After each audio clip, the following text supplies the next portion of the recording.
Hai, berjumpa kembali. Kali ini kita akan membahas yang namanya building rapport dalam NLP.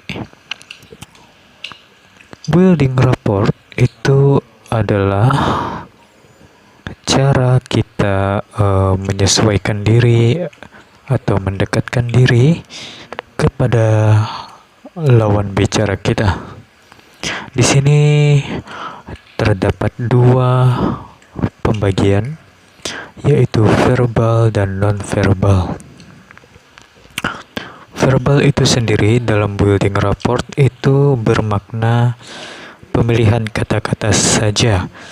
Pemilihan kata-kata yang membangun keakraban. Itu bisa terdiri dari visual, auditory, kinestetik, olfactory, dan gustatory. Visual berarti penglihatan, auditory berarti pendengaran, kinestetik berarti berkaitan dengan perasaan, olfactory berkaitan dengan penciuman, gustatory berkaitan dengan pengecapan. Di sini Anda melihat lawan bicara Anda. Apakah orang tersebut memulai berbicara dengan unsur penglihatan? Biasanya orang yang tipe penglihatan nada bicaranya cepat dan kita bisa merasakan bahwa dia sedang melihat sesuatu ketika bahasanya diucapkan. Begitu juga kinestetik orang pendengaran. Jika orang kinestetik berbicara, maka kita bisa merasakan seperti dia lebih banyak mendengar isu-isu dari orang lain.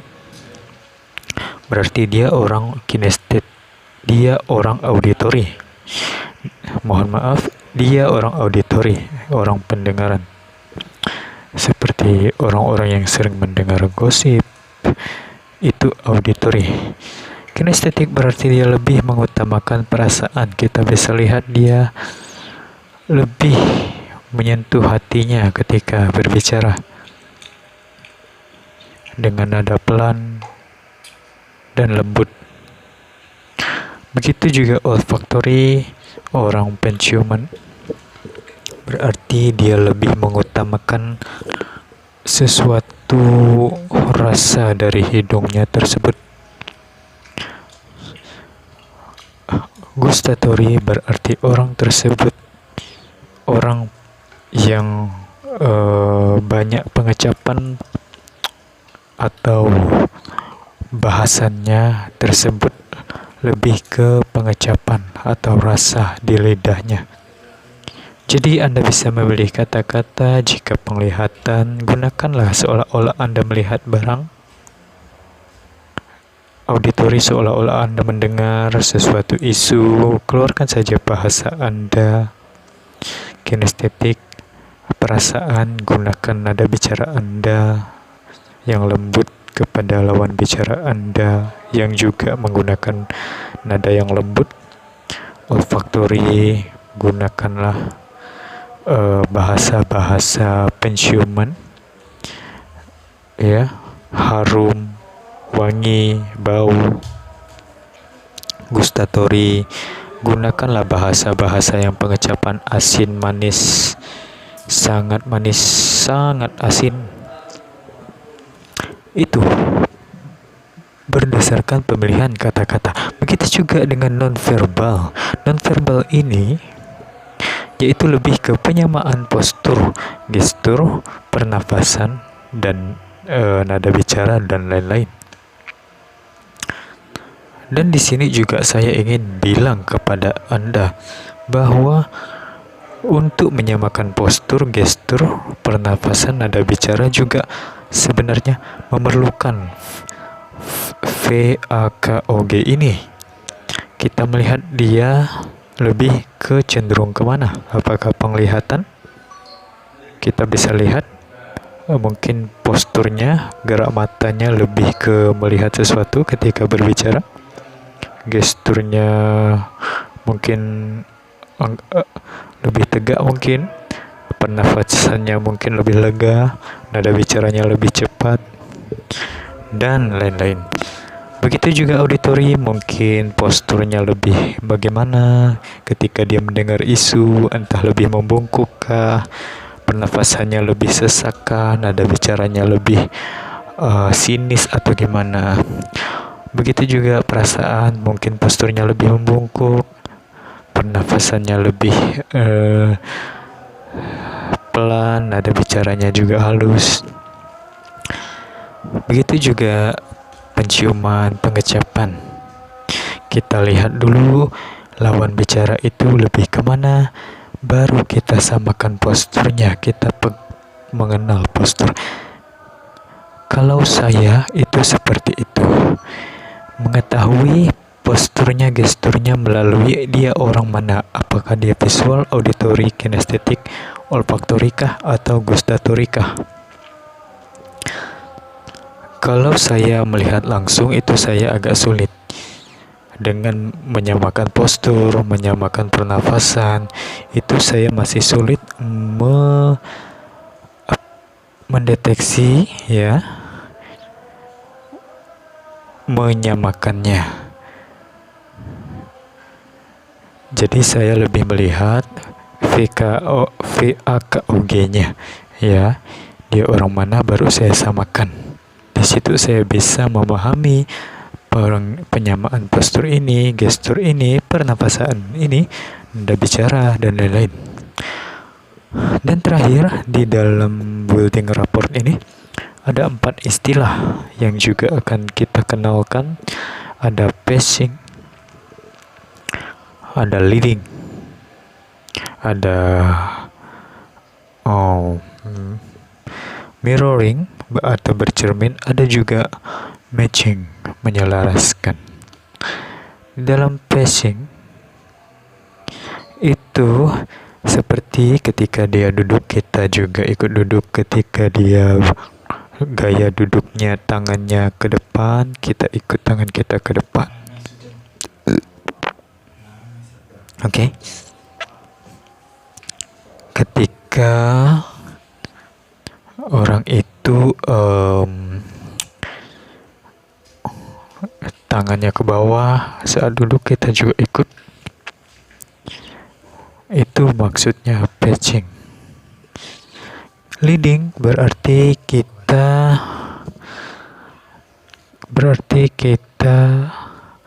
mencoba saat sudah patching tadi, kita mencoba mengubah letak atau gestur kita. Apakah lawan bicara kita itu mengikuti? Kalau mengikuti berarti kita sudah masuk ke leading. Begitu juga mirroring atau bercermin. Ini mirroring, bercermin ini adalah bagi saya mirroring dan matching itu untuk membantu supaya diri kita tidak gugup kepada orang lain. Kita lihat orang, kita bercermin bahwa dia juga diri kita, gaya dia kita ikuti ketika berbicara. Di situ mata kita tidak takut melihat orang itu.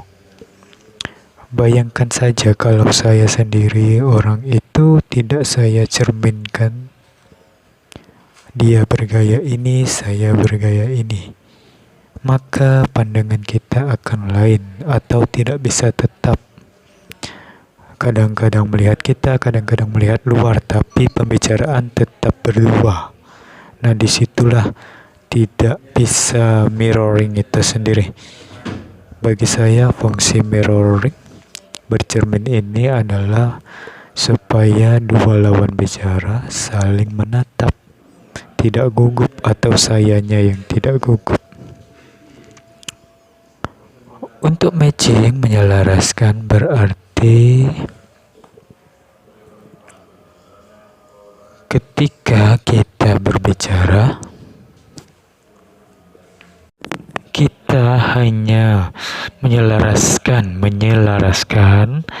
gerak dia. Misalnya dia bergerak ke sini, kita mungkin mengarahkan tubuh kita kepada hadapan dia supaya perhatiannya lebih ke kita, tidak mengikuti gaya gestur segala macam, tidak menjadikan dirinya cerminan diri kita, jadi hanya diselaraskan. Jadi seperti itu ya.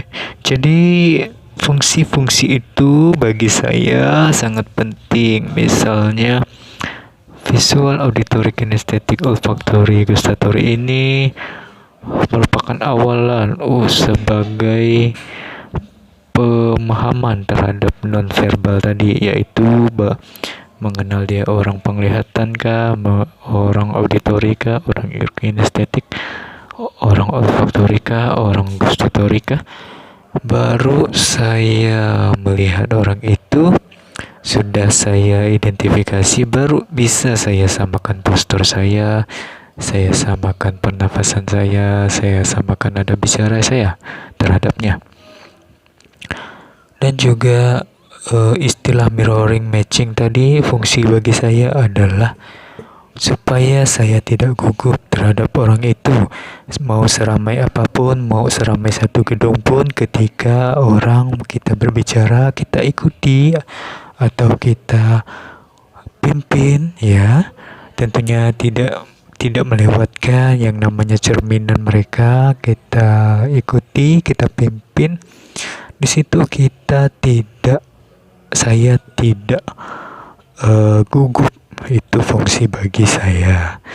Boleh dicoba, misalnya Anda orangnya aktif tanpa harus memfungsikan ini, silakan. Berarti Anda belajar bagaimana mengidentifikasi orang itu saja, baru samakan, patching, baru Anda leading apa yang ingin Anda sampaikan, apa yang ingin Anda coaching kepada orang itu, baru ya mirroring dan matching itu hanya sebagai pengertian umum bagi Anda. Oke?